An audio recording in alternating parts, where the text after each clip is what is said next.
வணக்கம் அன்பர்களே.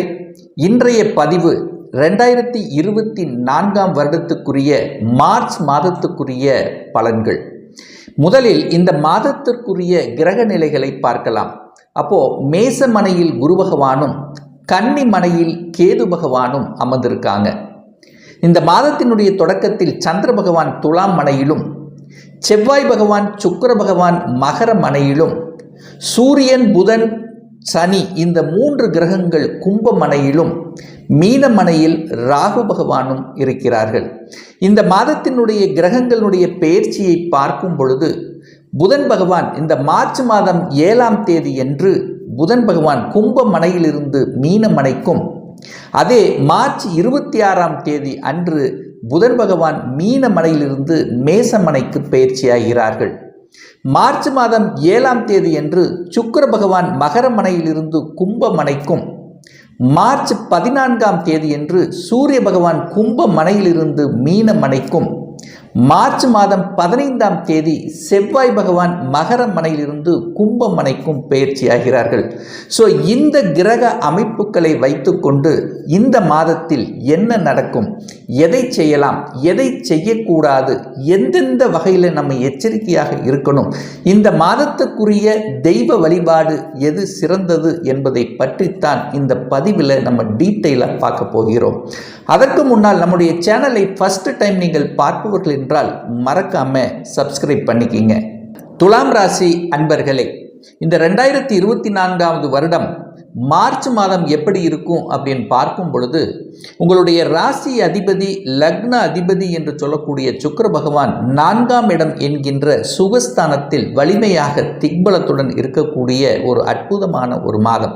அதே இந்த மார்ச் 7ஆம் தேதி அன்று உங்களுடைய ராசிநாதன் 5ஆம் இடம் என்கின்ற பூர்வ புண்ணிய ஸ்தானம் பஞ்சமஸ்தானத்தில் இருப்பது உங்களுக்கு கூடுதல் சிறப்பை ஏற்படுத்தி கொடுக்கும். ஏன் இதை சொல்கிறேன் அப்படின்னா, உங்கள் ராசிக்கு யோகத்தை தரக்கூடிய ராஜ யோகத்தை தரக்கூடிய ஒரு கிரகம் அப்படின்னா அது சனி பகவான். அதாவது ஒரு கேந்திரத்துக்கும் ஒரு கோணத்துக்கும் அதிபதியாக இருக்கக்கூடிய சனி பகவான் 11ஆம் அதிபதி என்று சொல்லக்கூடிய சூரியனோடு இணைந்திருக்கக்கூடிய இந்த காலகட்டத்தில் நீங்கள் நினைத்த காரியங்கள் அனைத்தும் வெற்றி பெறக்கூடிய, நல்லது நடக்கக்கூடிய ஒரு அற்புதமான ஒரு மாதம் அப்படின்னு சொல்லணும். அப்போ உங்களுடைய எண்ண ஓட்டங்கள் எல்லாம் எதில் இருக்கும் அப்படின்னா, இந்த மாதத்தினுடைய தொடக்க நாளில், அதாவது முதல் நாளில் பார்த்தீங்கன்னா சந்திரன் உங்கள் ராசியிலேயே உட்கார்ந்துருக்கார். அப்போ அந்த சந்திரனுங்கிறது யார்? 10க்குரியவன். அப்போ தொழிலை பற்றிய சிந்தனைகள், வேலை பற்றிய எண்ண ஓட்டங்கள் அதிகமாக இருக்கக்கூடிய தன்மை. அதே சமயத்தில் உங்களுக்கு அந்த குருவினுடைய பார்வையும் உங்கள் ராசியின் மீது பதிகின்ற காரணத்தால் பெரிய மனிதர்களினுடைய ஆதரவு என்பது இந்த மாதம் உங்களுக்கு சிறப்பாக இருக்குது. கடவுளினுடைய அனுகிரகம் சிறப்பாக இருக்குது.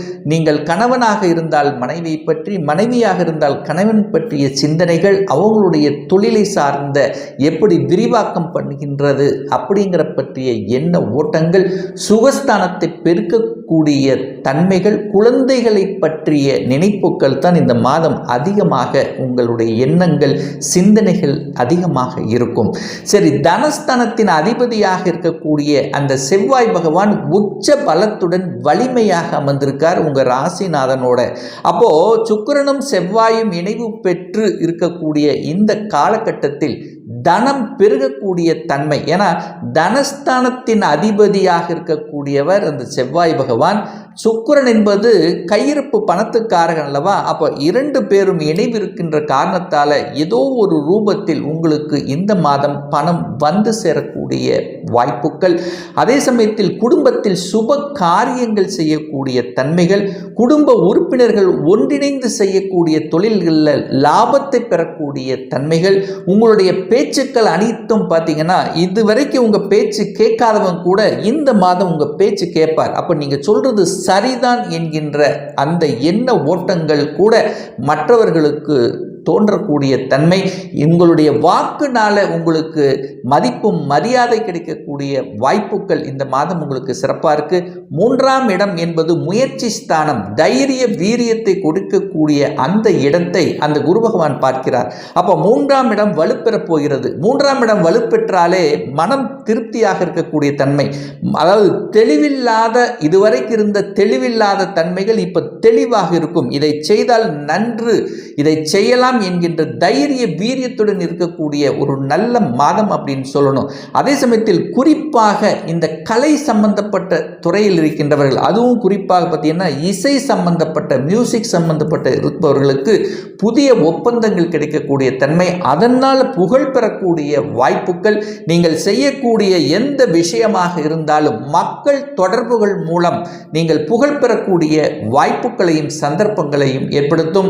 4ஆம் அதிபதியாக இருக்கக்கூடிய சனி பகவான் தனக்கு 2ஆம் இடத்தில் ஆட்சி பலத்தோட மூல திரிகோண பலத்துடன் வலிமையாக இருக்கின்ற காரணத்தாலும் அந்த நிலக்காரகன் என்று சொல்லக்கூடிய செவ்வாய் பகவான் அங்கு 4ஆம் இடத்திலும், அதாவது வீட்டுக்கு காரகன் என்று சொல்லக்கூடிய சுக்கிரனும் இணைந்து இருக்கக்கூடிய இந்த காலகட்டத்தில் நிலம் சார்ந்த விஷயங்கள், நிலத்தில் இருந்து வந்த பிரச்சனைகளை தீர்க்கக்கூடிய ஒரு நல்ல மாதமாகவும், ஒரு நிலம் வாங்கணும், ஒரு விவசாய பூமி வாங்கணும் என்கின்ற எண்ண ஓட்டத்தில் இருப்பவர்களுக்கு அந்த எண்ணத்தை பூர்த்தி செய்வதற்காக, அதாவது உங்களுடைய கனவு நிறைவேற்றுவதற்கான ஒரு நல்ல காலகட்டமாகவும், சுக்கிரன் அங்கே இருக்கிறதுனால சுகஸ்தானத்தை பெருக்கிக் கொள்ளக்கூடிய தன்மை, ஒரு அழகான ஒரு வீடு அப்படி என்கிற அமைப்பில் அந்த வீடு கட்டுவதற்கு உண்டான யோகத்தையும் அல்லது கட்டின வீட்டை வாங்கக்கூடிய தன்மையும் இந்த காலகட்டம் சிறப்பாக இருக்கு.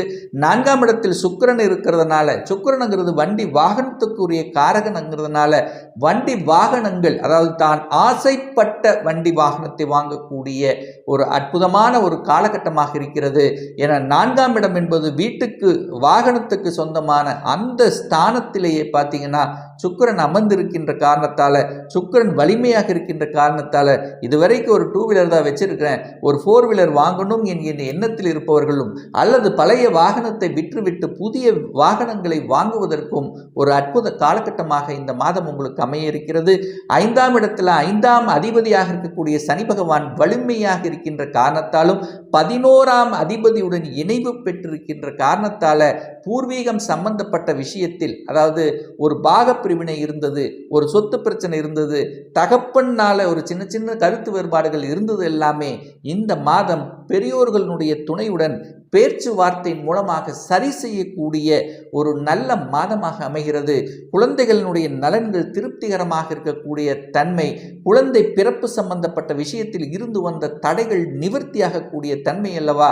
அதாவது சூரியன் 11ஆம் அதிபதியாக இருக்கக்கூடிய சூரிய பகவான் 5ஆம் இடத்திலிருந்து 11ஆம் இடத்தை பார்க்கிறார். அப்போ ஒரு நல்ல செய்தி உங்களுக்கு கிடைக்கக்கூடிய தன்மை, அதாவது அந்த 11ஆம் இடம் என்பது மன மகிழ்ச்சியை குறிக்கக்கூடிய இடம் அல்லவா. அப்போ குடும்பத்திலும் அல்லது குடும்ப நபர்கள் மூலமாக இந்த மாதம் ஒரு நல்ல விஷயங்கள் உங்களுக்கு உங்க காதல வந்து, தகவல் தொடர்பு துறையின் மூலமாக வந்து, அதன் மூலமாக உங்களுக்கு நல்லதொரு, அதாவது குழந்தைகளால் நல்லதொரு நிகழ்ச்சி நடக்கக்கூடிய ஒரு அற்புதமான மாதம். பதவி சம்பந்தப்பட்ட விஷயத்தில் பதவி உயர்வு கிடைக்கப் பெறலையே, தடங்கள் ஆகிக்கொண்டே இருந்தது, இந்த மாதிரி இருக்கின்றவர்களுக்கு இப்போ இந்த மாதம் அந்த சூரிய பகவான் அந்த 11ஆம் இடமான சிம்மமனையை பார்த்து வலுப்பெற்றிருக்கின்ற காரணத்தால் அரசு சம்பந்தப்பட்ட விஷயத்தில் அதை சார்ந்த தொடர்புகளோடு இருக்கின்றவர்களுக்கு நல்லது நடக்கக்கூடிய, நல்லவைகள் நடக்கக்கூடிய ஒரு அற்புதமான ஒரு மாதமாக அமைகிறது. 6ஆம் இடத்தில் ராகு இருப்பது சிறப்பு. அதாவது ராகு கேதுக்கள் பொதுவாக 6-12 இருக்கும்போது அவர்களால் நமக்கு பெரிய பாதிப்பு ஏற்படுத்த போவதில்லை. அப்போ 6ஆம் இடத்தில் ராகு இருக்கும்போது எதிரி தொல்லைகளை இனங்கண்டு கொண்டு அதற்கு தகுந்த மாதிரி செயலாற்றி வெற்றி பெறக்கூடிய தன்மை, அதாவது 6ஆம் இடத்தை செயலிழக்க செய்கிறது அப்படின்னு எடுத்துக்கலாம். அப்போ கடன் இருந்தால் கடனை அடைக்கக்கூடிய சாத்தியக்கூறுகள் இருக்கும். எதிரிகள் இருந்தால் ஒரு சிலருக்கு அந்த எதிரிகளின் நண்பர்களாக கூடிய வாய்ப்புகளும் சந்தர்ப்பங்களும் இந்த மாதம் இருக்கிறது. 7ஆம் இடத்தில் குரு பகவான் அமர்ந்து கொண்டு உங்க ராசியையும் 11ஆம் இடத்தையும் முயற்சி ஸ்தானத்தை பார்க்கின்ற காரணத்தால அந்த திருமணம் என்கின்ற முயற்சி எடுத்து கொண்டிருக்கின்ற, அதாவது கடந்த காலத்தில் சில தடைகளை அனுபவித்தவர்கள், ஏன்னா அந்த குரு ராகு இணைந்து கொண்டு ஏதாவது ஒரு தொல்லைகள் அதாவது செட் ஆகிற மாதிரி இருக்கும், ஏதாவது ஒரு விதத்தில் தடங்கள் ஏற்பட்டிருந்திருக்கும்.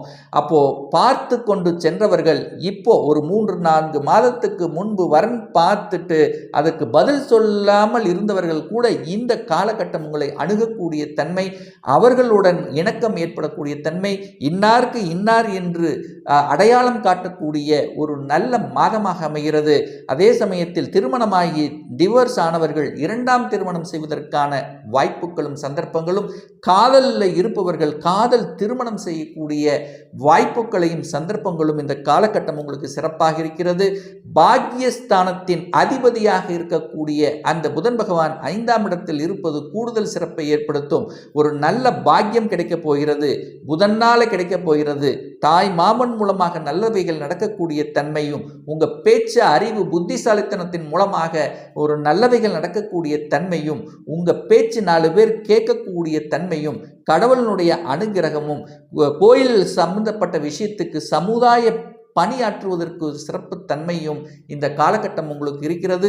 யாத்திரைகள் செல்லக்கூடிய தன்மையும், அதே சமயத்தில் பார்த்தீங்கன்னா இந்த சொல்லிக் கொடுத்தல் போதனையில் செய்வது, சட்டம் நீதித்துறை வங்கித்துறை இதில் பணியாற்றி கொண்டிருப்பவர்களுக்கு ஏதாவது ஒரு ரூபத்தில் நல்லது நடக்கக்கூடிய ஒரு நல்ல மாதமாக அமைகிறது. யாரெல்லாம் வேலை இல்லை இதுவரைக்கும் ஒரு நல்ல வேலை கிடைக்கல, ஒரு வேலை செட்டில் ஆகலை, வேலை கிடைக்குமா கிடைக்கவே மாட்டேங்குதே என்கின்ற ஆதங்கத்தில் இருக்கக்கூடிய இந்த துலாம் ராசி என்பர்களுக்கு நிச்சயமாக இந்த மாதத்தில் நீங்கள் நினைத்த வேலை கிடைக்கக்கூடிய, அதாவது உங்கள் வயதுக்கு ஏற்ற நீங்கள் படித்த படிப்புக்குண்டான வேலை கிடைக்கக்கூடிய நல்லவைகள் நடக்கக்கூடிய நல்ல மாதம். 11ஆம் அதிபதியை 11ஆம் அதிபதி 11ஆம் இடத்தை பார்க்கின்ற காரணத்தால் தொட்டது துளங்கக்கூடிய எந்தெந்த விஷயங்கள் தடைபட்டு கொண்டிருந்ததோ கடந்த காலத்தில் அதை எடுத்து செயல்படக்கூடிய தன்மையும், ஒரு சிலருக்கு சொந்த தொழிலை ஆரம்பிக்கணும் என்கின்ற அந்த உந்துதலையும் கொடுக்கக்கூடிய ஒரு நல்ல காலகட்டம் என்று சொல்லலாம். 6ஆம் இடத்தில் ராகு, வேலை என்கின்ற ஸ்தானத்தில் ராகு இருக்கிறதுனால ஒரு சிலர் வேலைக்காக முயற்சி, அதாவது வெளிநாட்டுக்காக வேலைக்கான முயற்சி எடுத்துக் கொண்டிருப்பவர்களுக்கு சக்சஸ் ஆகக்கூடிய தன்மை, அதாவது தகவல் தொடர்பு துறையில் வெளிநாட்டுக்கு சென்று பணியாற்றக்கூடிய தன்மை, அல்லது இங்கே இருக்கிறீங்கன்னா எம்என்சி கம்பெனியில் வேலை பார்க்கக்கூடிய தன்மை, ஒரு சிலருக்கு state to state, district to district மாறக்கூடிய அத்துணை வாய்ப்புகளும் இந்த மாதம் உங்களுக்கு சிறப்பாக இருக்கிறது அப்படின்னு சொல்லணும். ஸோ ஆக மொத்தம் இந்த மாதம் துலாம் ராசியினருக்கு ஒரு அற்புதமான நினைத்த காரியங்களை ஜெயிக்கக்கூடிய தன்மையில் இருக்கக்கூடிய ஒரு நல்ல மாதம். கேது பகவானால் நல்ல ஞானத்தை உங்களுக்கு கொடுக்கும். உங்கள் மனதும் உங்கள் எண்ணமும் பார்த்தீங்கன்னா உள்ளுணர்வு சக்தி மேலோங்கி இருக்கக்கூடிய ஒரு நல்ல மாதமாக இருக்கிறது. ஒரு நல்ல தெய்வ வழிபாடு அப்படின்னு எடுத்துக்கொண்டால் இந்த துலாம் ராசி அன்பர்களுக்கு, அதாவது ஒவ்வொரு வெள்ளிக்கிழமை என்று மகாலட்சுமி சென்று, அதாவது உங்களுக்கு பிடித்த அம்மனை சென்று வழிபடும் போது நிச்சயமாக உங்களுடைய மனதில் இருந்து வந்த அத்தனை விதமான குறைகளை நிவர்த்தி செய்யுங்கிறதுல எந்தவித மாற்று கருத்தும் கிடையாது. இப்போ நான் சொன்னது கோச்சார ரீதியான இந்த மாதத்துக்குரிய ஒரு பொதுவான பலன்கள் தான். இந்த ராசி நட்சத்திரத்தில் பார்த்தீங்கன்னா பல கோடிக்கணக்கான பேர் இருப்பாங்க. ஆனால் எல்லாருக்கும் ஒரே மாதிரி பலன் அப்படின்னா இல்லை. ஏன்னா ஒவ்வொருத்தரும் டிஃப்ரெண்ட், ஒவ்வொருடைய ஜாதக அமைப்புகளும் வேறுபடும், தசா புத்திகளும் வேறுபடும், அதற்கு தகுந்த மாதிரி பலன்களும் வேறுபடும். இந்த கோச்சார பலனை தொடர்ச்சியாக ஒரு 3 மாதங்கள் நீங்கள் பாருங்கள். இதில் சரியாக உங்களுக்கு பலன் பொருந்தி வரல அப்படின்னா உங்கள் ஜாதகத்தில் 6ஆம் அதிபதி தசானுடைய புத்தியோ, 8ஆம் அதிபதியினுடைய தசா புத்தியோ, அல்லது 12ஆம் அதிபதியினுடைய தசா புத்தியோ உங்களுக்கு நடக்கும். அல்லது தசாநாதனுக்கும் புத்திநாதனுக்கும் 6, 8 அஷ்டசஷ்டாங்கமாக இருக்கக்கூடிய அமைப்பு தான். சரி, ஒரு துல்லிய பலன் வேணும் அப்படின்னா உங்கள் ஜாதகத்தில் கிரகங்கள் எப்படி இருக்கிறது, என்ன மாதிரியான காரகத்துவம் ஆதிபத்தியம் பெற்றிருக்கிறது, எந்த டிகிரியில் இருக்கார், இப்போ நடப்பு தசா புத்தி அந்தரம் சூட்சமம் வாயிலாக நீங்கள் கேட்கக்கூடிய எந்த கேள்வியாக இருந்தாலும் இந்த 2024ஆம் வருடம் சொந்த தொழில் செய்வதற்கான விதி கொடுப்பினை நம்முடைய ஜாதகத்தில் இருக்கிறதா, அப்படி இருக்கக்கூடிய பட்சத்தில் எப்போ நம்ம சொந்த தொழிலை ஆரம்பிக்கலாம், எப்போ நமக்கு திருமணம் நடக்கும், எப்போ நம்ம வீடு கட்டலாம், எப்போ எனக்கு ப்ரமோஷன் கிடைக்கும், எப்போ நமக்கு குழந்தை பாக்கியம் கிடைக்கும், இது போன்ற கேள்விகளுக்கு துல்லியமான பதிலை நம்மால் கூற முடியும். ஒரு பர்சனல் கன்சல்டேஷன் எடுத்துக்கணும், அதாவது சொந்த ஜாதகம் பார்க்கணும் என்று விருப்பம் உடைய அன்பர்கள் டிஸ்பிளே தெரியக்கூடிய நம்பருக்கு வாட்ஸ்அப் மூலியமாகவோ ஃபோன் கால் மூலியமாகவோ தொடர்பு கொண்டு அப்பாயின்மெண்ட் பெற்றுக்கொண்டு கன்சல்டேஷன் எடுத்துக்கலாம். நிச்சயமாக இந்த பதிவு உங்களுக்கு பிடித்திருக்கும் என்று நினைக்கிறேன். பிடித்திருந்தால் லைக் பண்ணுங்க, கமெண்ட் பண்ணுங்க, உங்கள் நண்பர்களுக்கும் உறவுகளுக்கும் ஷேர் செய்யுங்க. நம்ம சேனலை ஃபர்ஸ்ட் டைம் நீங்கள் பார்ப்பவர்கள் என்றால் மறக்காம சப்ஸ்கிரைப் பண்ணிக்கிங்க.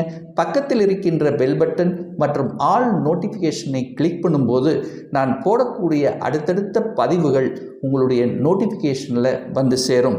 இந்த ராசி நட்சத்திர நேயர்கள் அனைவரும் வாழ்க வளர்க வளமுடன் என்று எனது வாழ்த்தினை தெரிவித்துக் கொண்டு விடைபெறுகிறேன். நன்றி, வணக்கம், வாழ்த்துக்கள்.